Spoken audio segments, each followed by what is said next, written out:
much more on our coverage for the race for the White House. We are joined by political commentators David Thomas, Fletcher Smith. Gentlemen, thank you so much as always. Fletcher, we're about to hear from the vice presidential nominee, Tim Walz. What do you hope to hear from him, and how can he balance between energy but also focusing on some policy? Well, I think he's going to focus on reproductive rights to make sure that all the women in this country understand that Kamala Harris is going to try to protect their right and overturn Roe versus Wade.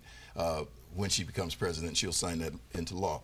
He'll also talk about the fact that inflation has gone down and that the stock market's up. He's going to boost the economy, and he's going to say he's going to do everything he can to make Kamala Harris's administration and his administration the most successful administration in the history of this country. David, we talked earlier, and you were saying that Tim Walz often seems like to you that he's trying to promote himself more than the vice president. He's a bit narcissistic, I would say, but he pretends like he's not being narcissistic, and that probably has some psychological term to it too. But I don't know what it would be. But he's a hoot. He's kind of fun. Yet I think he's probably Chicom.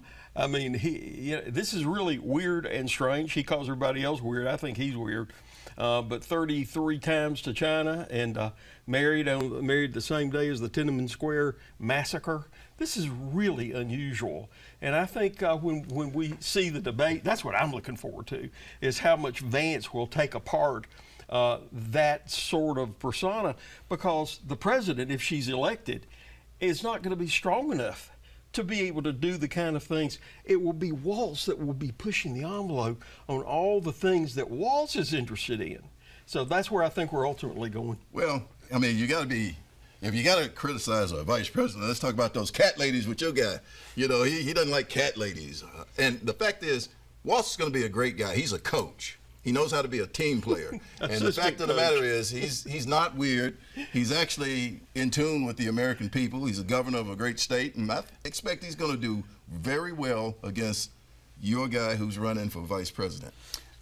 We gave you the final word yesterday. David, get the last one today. Former President Donald Trump, his running mate J.D. Vance in North Carolina today. Do you like this strategy, doubling down North Carolina? First of all, 3 trips in 1 month. Against cats? I love cats. I grew up with cats. I love cats too, and dogs. Once you listen to him talk, it's articulate, it's interesting. He's very precise. They try to rattle him. I don't know if you saw some of the interviews where they really tried to shake him up, and he was just cool and even keel.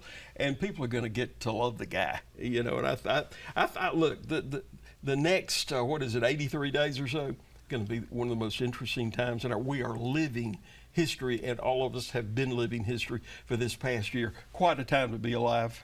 Interesting indeed, and you two will be with us along the way. Fletcher Smith, David Thomas, thank you so much as always. Thank you.